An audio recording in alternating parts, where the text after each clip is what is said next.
യോഹന്നാൻ 21 അധ്യായം 1 മുതൽ 25 വരെയുള്ള വാക്യങ്ങൾ. യേശു വീണ്ടും പ്രത്യക്ഷപ്പെടുന്നു. ഇതിനുശേഷം യേശു തിബരിയാസ് കടൽ തീരത്ത് വെച്ച് ശിഷ്യന്മാർക്ക് വീണ്ടും തന്നെ വെളിപ്പെടുത്തി.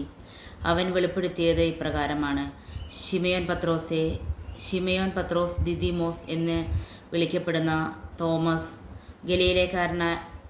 ഗലീലെ കാനായിൽ നിന്നുള്ള നഥാനിയേൽ, സെബദിയുടെ പുത്രന്മാർ എന്നിവരും വേറെ 2 ശിഷ്യന്മാരും ഒരുമിച്ചിരിക്കുകയായിരുന്നു. ശിമയോൻ പത്രോസ് പറഞ്ഞു, ഞാൻ മീൻ പിടിക്കാൻ പോവുകയാണ്. അവർ പറഞ്ഞു, ഞങ്ങളും നിന്നോട് കൂടെ വരുന്നു. അവർ പോയി വള്ളത്തിൽ കയറി. എന്നാൽ ആ രാത്രി അവർക്ക് ഒന്നും കിട്ടിയില്ല. ഉഷസ്സായപ്പോൾ യേശു കടൽക്കരയിൽ വന്നു നിന്നു. എന്നാൽ അത് യേശുവാണെന്ന് ശിഷ്യന്മാർ അറിഞ്ഞില്ല. യേശു അവരോട് ചോദിച്ചു, കുഞ്ഞുങ്ങളെ, നിങ്ങളുടെ അടുക്കൽ മീൻ വല്ലതുമുണ്ടോ? ഇല്ല എന്നവർ ഉത്തരം പറഞ്ഞു. അവൻ പറഞ്ഞു, വള്ളത്തിന് വലത്തുവശത്ത് വലയിടുക, അപ്പോൾ നിങ്ങൾക്ക് കിട്ടും. അവർ വലയിട്ടു. അപ്പോൾ വലയിൽ അകപ്പെട്ട മത്സ്യത്തിൻ്റെ ആധിക്യ നിമിത്തം അത് വലിച്ചു കയറ്റാൻ അവർക്ക് കഴിഞ്ഞില്ല. യേശു സ്നേഹിച്ചിരുന്ന ആ ശിഷ്യന്മാർ പത്രോസിനോട് പറഞ്ഞു, അത് കർത്താവാണെന്ന് കേട്ടപ്പോൾ ശിമയോൻ പത്രോസ് താൻ നഗ്നനായിരുന്നതുകൊണ്ട് പുറംകുപ്പായം എടുത്ത് ധരിച്ച് കടലിലേക്ക് ചാടി. എന്നാൽ മറ്റു ശിഷ്യന്മാർ മീൻ നിറഞ്ഞ വലയും വലിച്ചുകൊണ്ട് വള്ളത്തിൽ തന്നെ വന്നു. അവർ കരയിൽ നിന്ന് ഏകദേശം 200 മുഴത്തിലധികം അകലെയായിരുന്നു. കരയ്ക്കെത്തിയപ്പോൾ തീ കൂട്ടിയിരിക്കുന്നതും അതിൽ മീൻ വെച്ചിരിക്കുന്നതും അപ്പവും അവർ കണ്ടു. യേശു പറഞ്ഞു, നിങ്ങൾ ഇപ്പോൾ പിടിച്ച മത്സ്യത്തിൽ കുറെ കൊണ്ടുവരുവിൻ. ഉടനെ ശിമയോൻ പത്രോസ് വള്ളത്തിൽ കയറിയ വലിയ മത്സ്യങ്ങൾ കൊണ്ട് നിറഞ്ഞ വല വലിച്ചു കരയ്ക്ക് കയറ്റി. അതിൽ 153 മത്സ്യങ്ങളുണ്ടായിരുന്നു. ഇത്രയധികം ഉണ്ടായിരുന്നിട്ടും വല കീറിയില്ല. യേശു പറഞ്ഞു, വന്ന് പ്രാതൽ കഴിക്കുവിൻ. ശിഷ്യന്മാരിലാരും അവനോട് നീ ആരാണെന്ന് ചോദിക്കാൻ മുതിർന്നില്ല. അത് കർത്താവാണെന്ന് അവർ അറിഞ്ഞിരുന്നു. യേശു വന്ന് അപ്പമെടുത്ത് അവർക്ക് കൊടുത്തു. അതുപോലെ തന്നെ മത്സ്യവും. യേശു മരിച്ചുവരുന്നു ഉയർപ്പിക്കപ്പെട്ട ശേഷം ശിഷ്യന്മാർക്ക് പ്രത്യക്ഷപ്പെട്ടത് ഇത് 3-ാം പ്രാവശ്യമാണ്. പത്രോസ് അജപാലകൻ.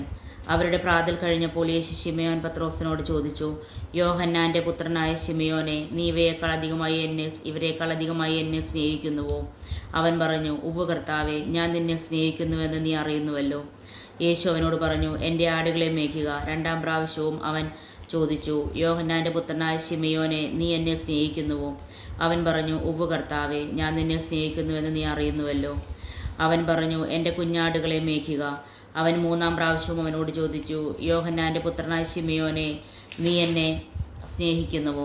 തന്നോട് 3-ാം പ്രാവശ്യവും നീ എന്നെ സ്നേഹിക്കുന്നുവെന്ന് അവൻ ചോദിച്ചതുകൊണ്ട് പത്രോസ് ദുഃഖിതനായി. അവൻ പറഞ്ഞു, കർത്താവേ, നീ എല്ലാം അറിയുന്നു. ഞാൻ നിന്നെ സ്നേഹിക്കുന്നുവെന്ന് നീ അറിയുന്നു. യേശു പറഞ്ഞു, എൻ്റെ കുഞ്ഞാടുകളെ മേയ്ക്കുക. സത്യം സത്യമായി ഞാൻ നിന്നോട് പറയുന്നു, ചെറുപ്പമായിരുന്നപ്പോൾ നീ സ്വയം അരമുറുക്കുകയും ഇഷ്ടമുള്ളിടത്തേക്ക് പോവുകയും ചെയ്തിരുന്നു.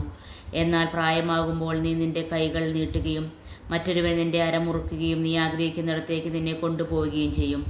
ഇത് അവൻ പറഞ്ഞത്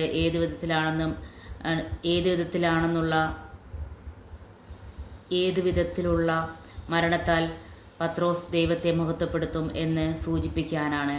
അതിനുശേഷം യേശു അവനോട്, എന്നെ അനുഗമിക്കുക എന്ന് പറഞ്ഞു. യേശുവും വത്സല ശിഷ്യരും.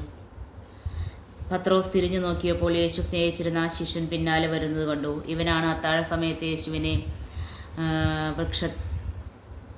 വൃക്ഷത്തിൽ ചാരിക്കിടന്നുകൊണ്ട്, കർത്താവേ, ആരാണ് എന്നെ ഒറ്റിക്കൊടുക്കുവാൻ പോകുന്നതെന്ന് ചോദിച്ചത്.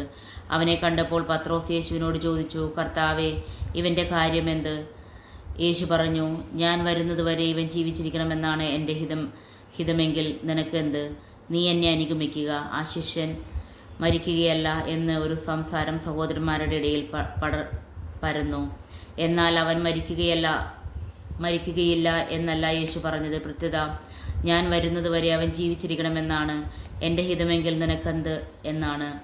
ഈ ശിഷ്യന്മാർ തന്നെയാണ് ഈ കാര്യങ്ങൾക്ക് സാക്ഷ്യം നൽകുന്നതും അവ എഴുതിയതും.